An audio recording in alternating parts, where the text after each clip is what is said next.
coming to your question, what should you be doing when it comes to preparing that business? And I'm not talking about just preparing it for exit. I'm talking about actually building and growing it to a meaningful number. I'm talking about 8-figure exits here and things that are life changing.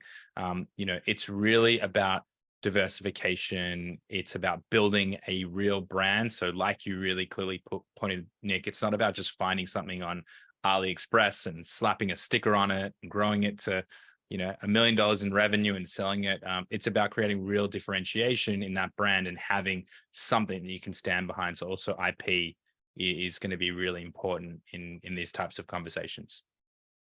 So as far as I always like to dissect things so that we can take on smaller pieces rather than one big humongous piece. So what is the overall approach here, if we can put it into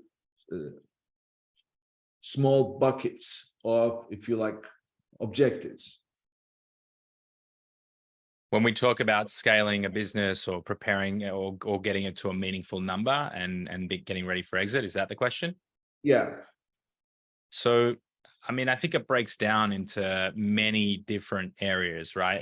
It's a hard one to chew all at once. But what I would say is that the first thing that you'd look at is, what does a prospective buyer look like? Is it a private equity buyer?